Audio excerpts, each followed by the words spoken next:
All right. Hello, everybody. Thank you for joining us today. Just as a reminder, I want everyone to keep their camera and themselves on mute during this presentation, just so that we can limit any interference that we might have. If you have questions during the presentation, feel free to type them into the chat box there. And then if you have questions at the end, we'll probably open it up for people to unmute themselves and ask questions directly to Zoe. Let's see here. And just so everyone is aware, this webinar is being recorded. So without any further ado, I'll hand it over to Zoe, who's going to tell us about the Springs Watch program. Hello, everyone. I'm going to go ahead and share my screen. All right. Okay, are we ready to get started? I'll go ahead and go. So good morning, or I guess it's good afternoon now. Good afternoon, everybody. My name is Zoe Hendrickson. I am an environmental scientist with the Florida Springs Institute. And I also serve as the Springs Watch coordinator for the Florida Springs Institute, and I'm going to talk to you today about Wekiva River Springs Watch. So let's go ahead and jump right in, maybe. There we go. So before we delve into Springs Watch, I'm going to talk a little bit about the Florida Springs Institute. So the full name is the Howard T. Odom Florida Springs Institute. We are a 501c3 nonprofit, and we are dedicated to protecting Florida Springs through sound science and education. So we are founded on the guiding principles of Howard T. Odom's work in springs. So Howard T. Odom started studying springs back in the 1960s, and that was a time when a lot of ecological research was really getting started. We had Rachel Carson's Silent Spring come out, and so it really kind of started the green movement there. And so he is known often as the father of springs ecology or the father of aquatic ecology. So he kind of shaped how we study aquatic ecosystems today. So we are named after him in honor of his legacy. So what we do, we go out and conduct scientific research in Florida Springs. We monitor a lot of spring systems. So we've done several projects on Rainbow River, Silver River. We just concluded one on the Santa Fe River, monitoring over 62 stations. And then what we do is we engage the public about springs water quality issues. Any questions they have, they can come to us about. We would like to provide scientific data that is consumable to the public. So science-based education, because an informed public can make informed decisions about our water and therefore the future of our water. So that's what we do.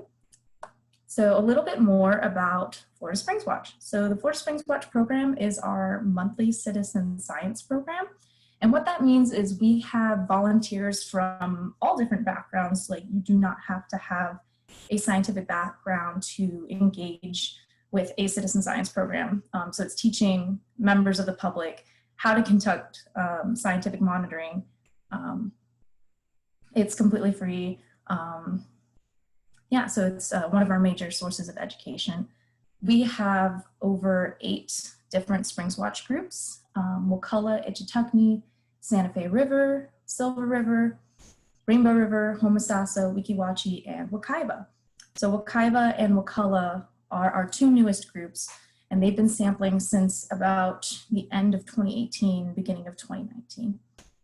So what does Florida Springs Watch do? We provide a quantitative record of springs health. So through this monthly monitoring, we're gathering a wealth of data about each of these spring systems, and it's really, really important to figure out what we call a baseline for the ecosystem. And what that is basically like the typical normal conditions for that ecosystem. And then if we see any changes in the data and therefore changes in the system, it can indicate that there might be a problem going on, maybe more pollution, more human activity. It helps kind of sound the alarm to issues that might be occurring. So exactly why is this important? We want to track these ecosystems very closely to make sure that they remain healthy. And who can volunteer? Absolutely everyone. It's a little bit harder with super little kids, but if you would like to bring your kids along, and as long as we've got adult supervision, all ages, we have everyone from, it's probably 8 to 12-year-olds to retirees in their upper 70s. So, and all different backgrounds. So it's a very inclusive, very fun program. So specifically, Wekiva River Springs Watch. So what makes a good system a good candidate for the Springs Watch program? And specifically, what makes Wekiva a good candidate for the Springs Watch program? So first of all, Wekiva is a spring-fed river. Most of its flow comes from, well, its starting flow comes from the Wekiwa Spring. It introduces about 43 million gallons a day of flow to the river. And then you also have input from the Kelly Rock Spring Run system. That happens a little bit downstream from the head spring. So you have input from several spring systems, and that's what makes this system a good representative spring system to study. A couple of other unique features about this system. One of the big ones is that it's a tannic water system. So you have input from runoff coming through the leaves, giving water, the water a really brown color. And it's indicative of a little bit different ecosystem than our clear water systems like Rainbow or Silver. Another reason Wekiva is an interesting system for the Springs Watch program is a heavily recreated system. So we have a picture here by John Moran of all the different people who come and recreate at the head spring, whether it's kayaking, tubing, swimming, wading. We get a lot of different recreation going on the river, and that can introduce its own set of impacts and problems as well. Another reason why we would want a system like Wekiva is a very well-known system, and in order to reach people for the amount of education that we're trying to do,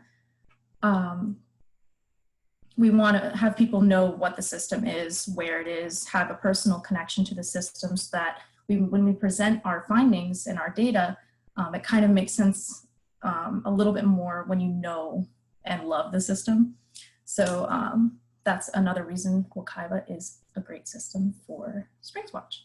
So we're going to move on here. I'm going to show you a map of the different stations that we sample. So way up here to the left, we have the Wekiwa Head Spring.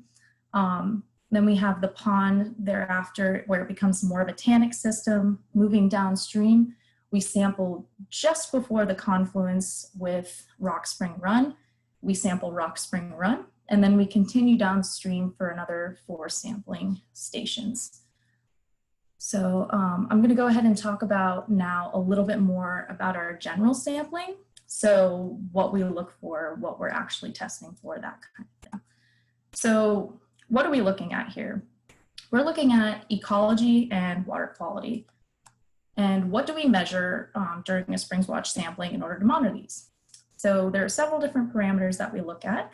For water quality, we have water temperature, dissolved oxygen, specific conductance, light attenuation. I'll talk about all of these, so they're kind of coming a little fast. And then we also look at vegetation cover and fish and wildlife surveys. So starting off with our water quality parameters. So the first one we have here is temperature. So we measure temperature as pretty much across the board, all scientists do in degrees Celsius. So Florida groundwater, so all spring water comes originally from Florida's aquifer. And aquifer input usually stays around 20 to 24 degrees Celsius or around 72 degrees Fahrenheit. So the water coming from underground stays at a very constant temperature, which can be a really stable environment for life. So it makes our spring systems very unique in that way. So temperature can also have the potential to affect chemical and biological activity. So this means the amount of respiration or productivity happening in the system. Usually warmer temperatures will kind of boost animal metabolism, whereas colder temperatures might slow that down. So if you have a constant temperature, it kind of allows those organisms to exist in a nice, happy place where they have a good amount of metabolism going on and they aren't too chilly. So also we take temperature measurements because they are necessary to calibrate our equipment correctly, which is very important. We want to make sure our data is accurate. So moving right along, we have dissolved oxygen. So dissolved oxygen is one of the most important water quality parameters that ecologists measure. It refers to the amount of gaseous O2 in the water, so free O2 molecules essentially. This is what we would refer to as breathable oxygen. So just like us, aquatic organisms need to breathe, and in order to breathe well, they need a good concentration of oxygen in the water. And there's a couple of different ways that oxygen can get mixed into our water. First of all, it can diffuse from the atmosphere. So if you have a higher concentration of oxygen molecules in the atmosphere, they'll go ahead and mix more with the water. You can also have mixing of oxygen through aeration. So we can think of a fast moving stream. So the faster your water moves, the more it's kind of churning with that atmospheric oxygen, the more mixing happens, the higher your DO. And then finally, you can have oxygen introduced through photosynthesis. So plants will intake carbon dioxide, photosynthesize and make sugars and cellular structures and use that carbon for all sorts of things. And then it will output oxygen as a byproduct. But that's really, really good for aquatic life. So when you have a good balance of photosynthesis going on in the water, it will provide a good amount of DO for your aquatic life. So dissolved oxygen can also be influenced by temperature. So when you have colder temperatures, the water tends to hold more oxygen. When you have hotter temperatures, it is a gas, so it will start to diffuse out of the water. Pressure also will affect it. And then also the amount of salt. So saltier water can have a different DO concentration than your fresh water. So moving along, springs tend to have a lower DO concentration than some of our other fresh waters. And the reason why is they are fed primarily by groundwater. And the longer that groundwater travels through those underground limestone caves like the Floridan Aquifer, the less it's exposed to the atmosphere. It's not exposed to sunlight, so plants don't really grow there. So it's not having a lot of input for oxygen there. And so we tend to see lower levels of dissolved oxygen coming from our springs. But that'll change, and I'll show you in a minute how that can change in the system. But we tend to measure DO in milligrams per liter or parts per million. And we also measure it in percent saturation, so how much oxygen, what percentage the water is able to kind of hold. All right, so here we have a graph, and it looks pretty plain, but each of these numbers on the bottom represents a station along the Wekiva Springs Watch, and this is a summary of all the data from 2019. So Station 1 here is the Wekiwa Head Spring. You can see that the DO is extremely low. But as we move along the stream, the dissolved oxygen is getting higher and higher. And that's because there's more plants, it's exposed to the atmosphere, it's moving, so there's a bit of aeration there. So Station 4 here, you can see is Rock Spring Run. So all the way at the start at Kelly Rock Spring, that water has moved down the stream and has been able to pick up a lot of dissolved oxygen. So by the time it meets with the Wekiva River, the confluence, you can see that the dissolved oxygen input from Rock Spring has really elevated the dissolved oxygen in the Wekiva River. And that's something typically that we see in our springs and river system. All right, moving on. We have specific conductance. So this is sometimes referred to as saltiness, but it's not necessarily just salts.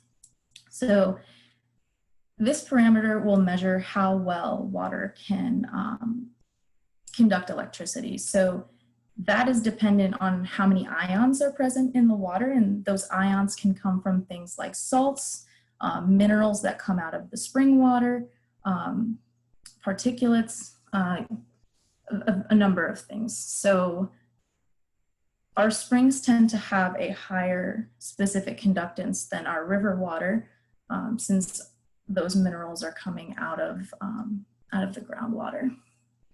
And so there are other compounds that can influence specific conductance. So nitrate, chloride, phosphate.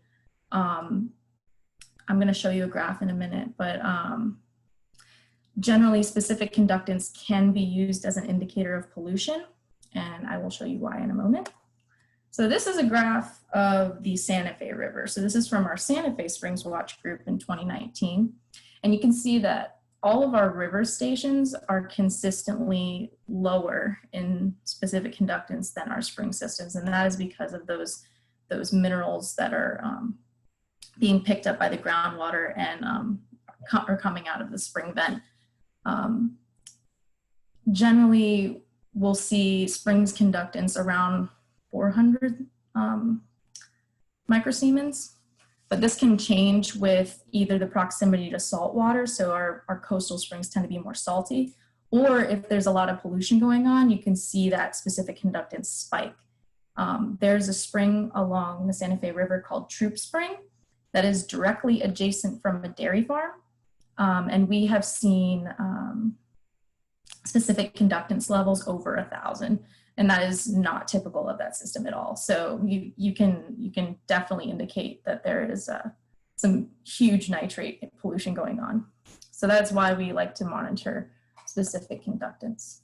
So another water quality parameter that we like to look at is photosynthetically active radiation. And what that basically means is we measure the light that is penetrating through the water that is available for plants to photosynthesize. This is really important because the less amount of light that's available, the less amount of plants you're going to have. And generally, your system is less productive when you have less plants photosynthesizing. So we measure this using our light meter, and we will lower it foot by foot into the water column and see how the light transmittance will drop. And it usually drops just a bit as you go down through the water column, but it can drop a lot quicker based on water clarity. So if your clarity is really bad, or if you have a tannic system like Wekiva, these light values will drop a lot faster and indicate that there is a lower amount of clarity in your water. So here's another graph. We really like graphs in science. So this is Wekiva River in 2019. So these are light levels that we've measured. So this high number here, we measure it in percent transmittance. So this means that there's a high amount of light being transmitted through the water.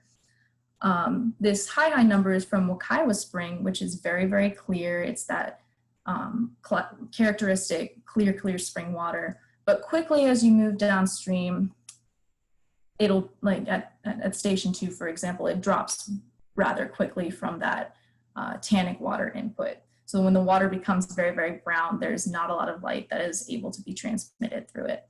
So I've marked here as well Rock Spring Run. So as we approach Rock Spring Run with that clear water input, the transmittance will go back up. But right after Rock Spring Run, it tends to drop back down. So along with that drop, we kind of see a bit of a drop in vegetation as well, but it can indicate a lot about your system's productivity. So, all right, Secchi disk is another way of measuring water clarity. So instead of measuring the light passing through, this will, this is a visual method. It's a bit subjective to measure how well you were able to see through the water, basically.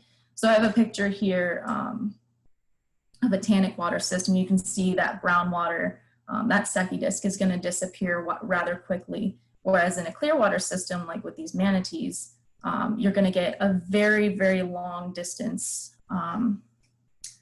of clarity. So the longer the distance, the higher the clarity. The longer you can go without that Secchi disk disappearing, the better you can see through the water and the higher clarity it'll be. So in these clearer water systems, like this manatee pictures from Homosassa, we tend to measure secchi depth, secchi depth horizontally, because you're going to max out, like you'll see all the way to the bottom, whereas horizontally you have a little more room, where tannic waters like Wekiva will simply drop it down in the water, and the clarity usually extends about maybe 3 to 4 feet, and then that secchi disc will disappear and you can't see it anymore. So this is kind of a more subjective method that we use, but it's very effective and it's widely used in water quality monitoring. All right, so we've talked a bit about vegetation when talking about DO and water clarity and such, but overall, why is submerged aquatic vegetation, or SAV, important? So SAV will prevent erosion on your banks. It removes nutrient from the water. So if you have a high nitrate system, it can kind of help take those nitrates out as you go downstream. It provides food and habitat for aquatic organisms. Turtles, they need their salad bar. And then also plants are extremely important for providing that dissolved oxygen. If you have no plants in your system, you're going to have very low DO levels. Whereas if you have an abundance of plants, your DO will be at a very healthy level, and your aquatic organisms will be able to thrive. And usually with our Springs Watch groups, we monitor this by taking photos at each station. We'll take a photo of the bottom at the same place every time. And then they will send those photos to me, and in-house we will estimate the percentage cover of vegetation so we can see how that vegetation changes over time in each system. All right, so wildlife. How do we measure wildlife in a spring? So in several of our Springs Watch groups, we do not do this in Wekiva. We could potentially do it at the head spring, but in that tannic water system, you're not really going to be able to accurately count fish. Also, it's kind of spooky. People don't really like to swim in there. So we will conduct fish counts at some of these more clear water systems like Ichetucknee, Homosassa, and Weeki Wachee. And what we do is we have several snorkel observers fan out across the run, and they'll start at like say station 2 and go all the way down to station 5 and count every single fish that they see. And this gives us kind of a snapshot of how many fish are in the system. And we can track those numbers over time.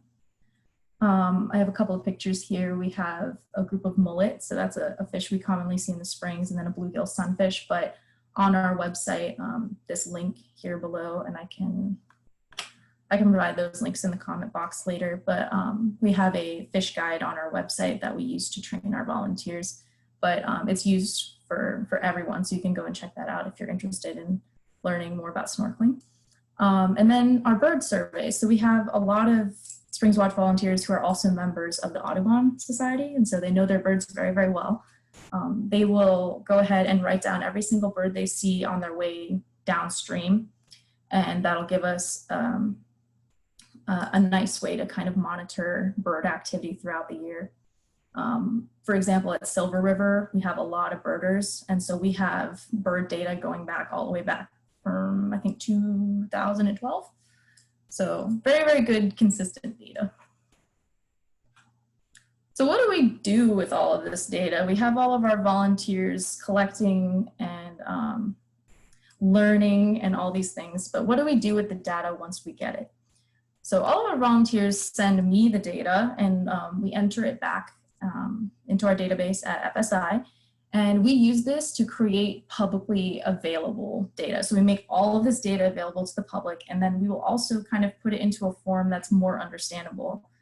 So we analyze and provide graphs, reports, and such. And I'm going to go ahead and show you guys the Springs Watch website, because it's the best way to kind of see how we put your data to work. Let me see.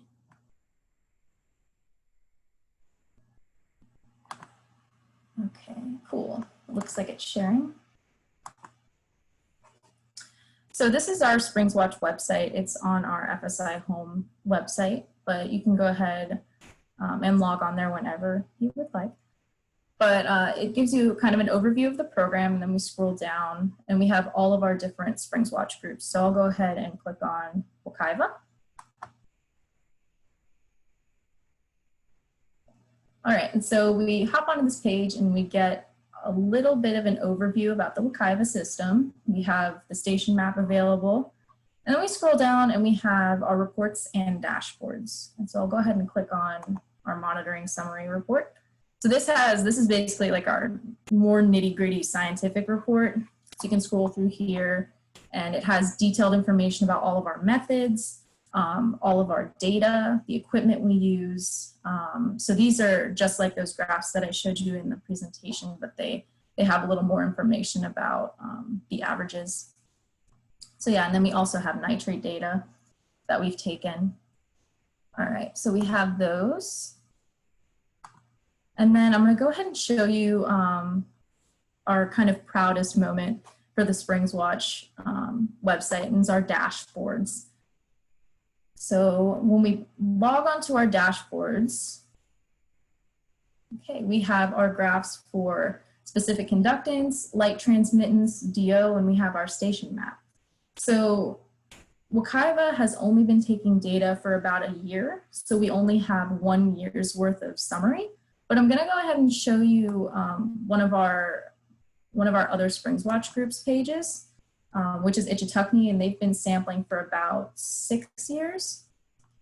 So eventually, what we're able to kind of provide here is a wealth of data for the public to look at changes over time. So this looks kind of crazy, but you can go ahead and filter out the years you would like to look at. So we'll start at 2013. So this is what the system looked like for all of these parameters at 2013, and they have a nice vegetation summary as well. And so let's go ahead and we'll look at 2014, and then we'll skip all the way over to 2019. So here we can see that there have been fluctuations in the system since 2014 to 2019. And the reason this is really important is those fluctuations are all caused by different impacts on the springs. So this could be human impacts, this could be nitrates, and it could also be natural events like major hurricanes. So we had huge fluctuations in our specific conductance and clarity data when we had both Hurricane Hermine and Hurricane Irma come through. They impact these systems quite heavily. So having this data is very, very important to kind of track the health of these systems. All right, and I'll go ahead and jump back to my PowerPoint. All righty.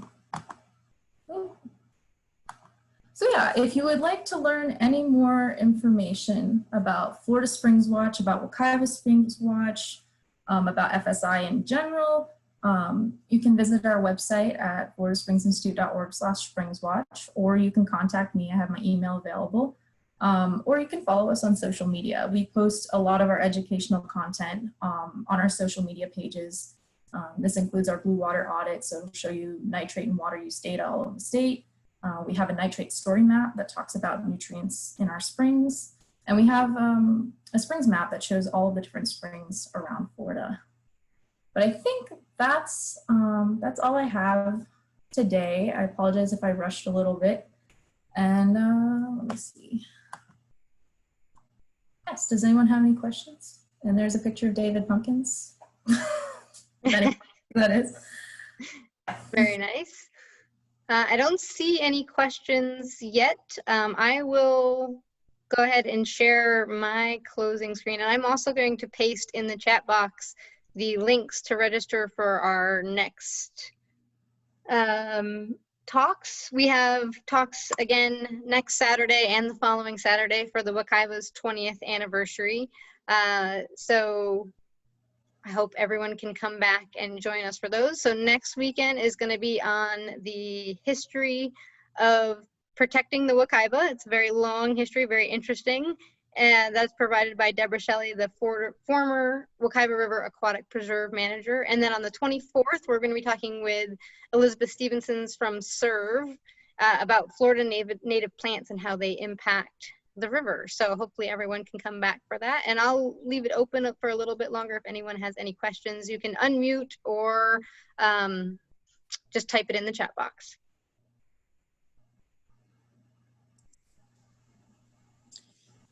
Hey, this is Barbara. Can you hear me?